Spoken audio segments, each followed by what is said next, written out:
Hello friends, welcome back to your own channel share market with CK. आज हम बात करेंगे आरकॉन इंटरनेशनल लिमिटेड की। लगातार इसमें गिरावट जारी है। इसके लेवल टारगेट्स के बारे में बात करेंगे। आरकॉन आपने जरूर इसके बारे में सुना होगा। एक स्मॉल कैप कंपनी है, गवर्नमेंट की कंपनी है ये, और गवर्नमेंट के लिए जो रेलवे कंस्ट्रक्शन है उसके जो इसका स्पेशलाइजेशन है वो है ट्रांसपोर्ट के जो कंस्ट्रक्शन रिलेटेड वर्क होते हैं उसमें रहता है। लास्ट वीक आपने देखा होगा इसको 1900 करोड़ का बहुत ही शानदार रेलवे की तरफ से इसको कॉन्ट्रैक्ट मिला था और स्टॉक ने बहुत अप मूव दिखाया था। उसके बाद फिर लगातार ये गिरावट में आपको मिल रहा है। अभी आपको किन लेवल्स पे खरीदना है, आपके क्या टारगेट्स होने चाहिए, वो हम सारे देखेंगे। इसको थोड़ा सा आपको पेशेंस रख के होल्ड करना होगा।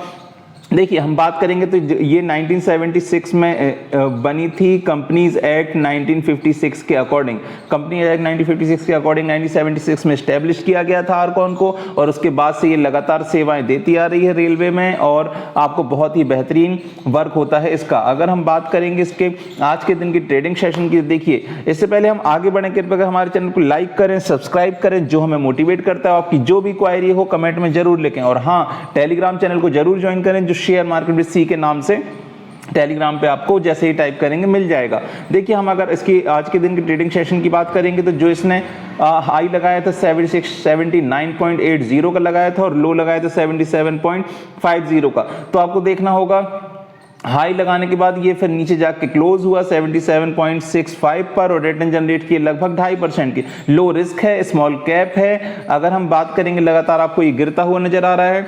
अगर हम 1 मंथ की बात करेंगे, देखिए 90 का हाई लगाया था, 90 का हाई बहुत ही शानदार था। उसके बाद इसने जो लो लगाया था अभी 77.45 का लगाया, और अभी आपको 77 के ही रेट्स पे मिल रहा है। इसलिए मैंने ये स्टॉक बताया क्योंकि अभी बाइंग लेवल के आसपास है। रिटर्न बात करेंगे तो 5 से ऊपर % के नेगेटिव में रिटर्न दिए हैं। अगर हम बात करेंगे 1 ईयर के चार्ट पैटर्न की, देखिए तो पॉजिटिव में है, 9% के रिटर्न दिए हैं, और जो लो बनाया था कोरोना के टाइम पे 58 का लो बनाया था, उसके बाद लगातार कंसोलिडेट कर रहा है। अभी आपको कुछ गिरावट में मिल रहा है। अगर हम बात करेंगे इसके जो हाई लगाया था 119 का लगाया था 1 ईयर में, तो 1 ईयर का हाई जो 119 लगाया था इसको अपन याद रखेंगे। जो 90 का 1 मंथ का हाई था वो याद रखेंगे अपन। ये अपने टारगेट्स हो जाते हैं जो अपन को देखने होते हैं शॉर्ट टर्म लॉन्ग टर्म में। अगर हम बात करेंगे 1 ईयर में लगभग माइनस में 5% के 5 ईयर्स में रिटर्न दिए हैं, और 58 का वही लो था, 119 का हाई लगाया था। अगर हम बात करेंगे स्टेट्स की, तो देखिए 3651 करोड़ की शानदार मार्केट कैप कंपनी है। डिविडेंड डील की बात करेंगे 6.12, देखिए बहुत ही शानदार डिविडेंड डील 6.12। इतना डिविडेंड डील देने वाली बहुत ही कम कंपनी है, बहुत ही शानदार। अगर हम बात करेंगे इंडस्ट्री की पी की बात करेंगे तो 17.73 की पी है, और ये आपको मिल रहा है मात्र 9.4 की पी पे। ये LNT वगैरह से कंपेयर कर सकते हैं आप इसको। अगर रेलवे के प्रोजेक्ट वगैरह में बात करेंगे, टाटा, LNT, ये आरकॉन इस लेवल पे वर्क करता है, और इसको जो अभी रिसेंटली प्रोजेक्ट मिले थे वो भी बहुत ही अच्छे थे। अर्निंग पर शेयर की बात करेंगे तो 8.26 की है। अगर हम बात करेंगे फाइनेंशियल ट्रेंड की, तो देखिए फाइनेंशियल ट्रेंड आपको लगातार बढ़ता हुआ नजर आ रहा होगा। 3.38 2017 में, उसके बाद देखिए 2017, 18, 19, 20 में कर दें 3.38 से 5.57, देख सकते हैं आप 3% की लगभग बढ़त हुई है। 3.5 से लेकर 4.5, 5.5, 2% की लगभग बढ़त हुई है। और अगर हम बात करेंगे प्रॉफिटेबिलिटी की, देखिए प्रॉफिटेबिलिटी आपको 2% नहीं, आपको 2 पॉइंट्स की बढ़त हुई है। अगर हम बात करेंगे प्रॉफिटेबिलिटी तो 0.38 से 0.41, फिर 0.45 और 0.49। 2020 में प्रॉफिटेबिलिटी कम नहीं हुई है। अगर हम बात करेंगे शेयर होल्डिंग पैटर्न की, तो देखिए गवर्नमेंट के पास 89.18% के शेयर्स हैं। इसको गवर्नमेंट जरूर डिक्रीज करेगा। अभी जैसे ही गवर्नमेंट डिसइन्वेस्टमेंट करेंगे तो हो सकता है आपको ये स्टॉक थोड़े बहुत कम होते हुए नजर आए। और अगर आपको, और डोमेस्टिक के पास 2.90, FIS के पास नेग्लिजिबल, म्यूचुअल फंड के बाद और अदर पार्टीज के पास 7.74।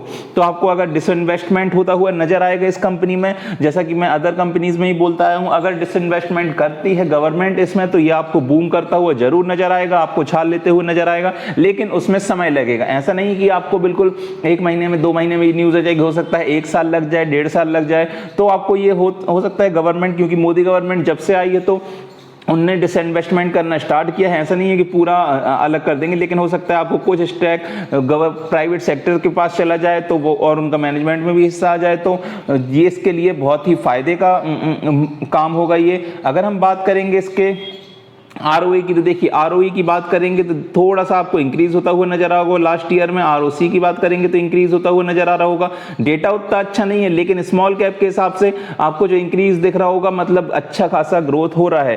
तो 3.42 से देखिए आरओए 3.87 हो गया है। अगर हम बात करेंगे डेट की, तो डेट में कमी आई है, 0.65 से 0.44 हो गया है। तो आप देखिए सारी जगह पॉजिटिविटी बनी हुई है लास्ट ईयर के अकॉर्डिंग देखेंगे तो। और लिक्विडिटी रेशियो देखेंगे तो देखिए करंट रेशियो में देखिए आप 1.32 से 1.51, मतलब इनके पास पैसा है, लिक्विड मनी है और ये अपना वर्क अच्छे से कर सकते हैं।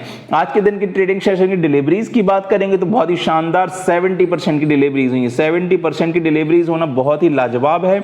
मतलब लोग इसको सिर्फ ट्रेड नहीं कर रहे हैं, इसको अपने पोर्टफोलियो में जगह दे रहे हैं। लॉन्ग टर्म के लिए, शॉर्ट टर्म के लिए लोग जगह दे रहे हैं, इसको एक्यूमुलेट कर रहे हैं, इसको उठा रहे हैं, इसको खरीद के अपने पोर्टफोलियो में रख रहे हैं। तो आप देख सकते हैं यहां से लोगों के इंटरेस्ट से आप ही देख सकते हैं कि भाई इसमें लोग मतलब निवेश कर रहे हैं। देखिए अगर हम बात करेंगे तो ओपन जो हुआ था 79.80 पे हुआ था, हाई लगाया था 79.80 का, और फिर लगातार आपको डाउन में दिखा, लगातार गिरते गिरते इसने लो लगाया 77.50 और वहीं इसी के आसपास क्लोज हो गया। अगर हम इसके चार्ट पैटर्न की बात करेंगे तो देखिए बहुत ही शानदार ऊपर गया था, 119 के आसपास का हाई लगाया था, फिर उसके बाद आपको बिल्कुल डाउन आके 58 के आस लो लगाया, और फिर उसके बाद यहाँ पे कंसोलिडेट होता हुआ नजर आया। 90 का हाई लगाने के बाद, 90 के आसपास, 100 के आसपास का हाई लगाने के बाद, इसने 99 के हाई लगाने के बाद कंसोलिडेट होता हुआ नजर आया। यहाँ पे देखिए 100 क्रॉस किया था। उसके बाद जो लास्ट मंथ की बात करेंगे तो इसने 90 का, यहाँ पे 90 का हाई लगाया था, और जब से ये कंसोलिडेट हो रहा है अपने जोन में, और जो लास्ट जो अपन ये जो बॉक्स बनाया उसमें देखिए लगातार आपको गिरावट नजर आ रही होगी।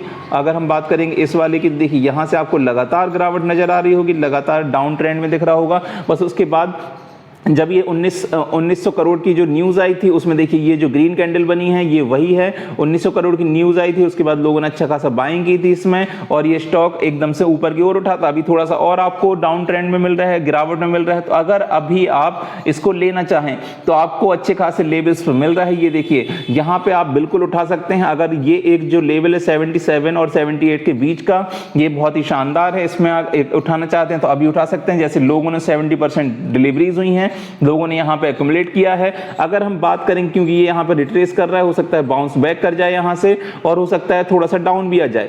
तो देखिए बाउंस बैक कर सकता है, लेकिन अगर डाउन आया तो आपको 74 के लेवल्स पे आता हुआ नजर आएगा। ये 74.32 के लेवल पे आएगा। लेकिन अगर आपको यहाँ पे खरीदेंगे तो उसके बाद फिर आपको जो एवरेज है वो करना है 69 के आसपास, मतलब 70 के आसपास। अगर 77 पे आप खरीदते हैं और उसके बाद अगर डाउन जाता है तो 70 के आसपास आप एवरेज कर सकते हैं। आपको ये डिप्स में बाय करते जाना है। ये स्टॉक आपको फ्यूचर में बहुत अच्छे शानदार रिटर्न देगा। लॉन्ग टर्म में बहुत ही स्ट्रॉन्ग गवर्नमेंट अंडरटेकिंग कंपनी है, बिल्कुल भी इसमें शक की कोई बात नहीं है।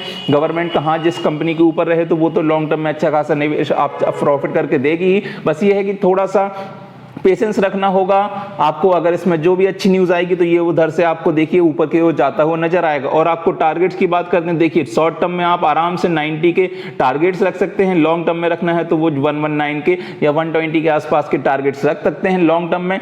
और अगर शॉर्ट टर्म में रखने तो आराम से आप 90 के आसपास, 90 के ऊपर के टारगेट्स रखिए और उसके अकॉर्डिंग आप बाइंग कीजिए यहाँ से। तो अब मेरे हिसाब से आपको 77 पे बाय करना चाहिए। जो अगर मैं करूंगा तो मैं भी करूंगा 77 पे कुछ बाइंग करूंगा। अगर मेरे को 100 स्टॉक खरीदने हैं तो मैं 77 पे 30 या 40 स्टॉक खरीद लूंगा।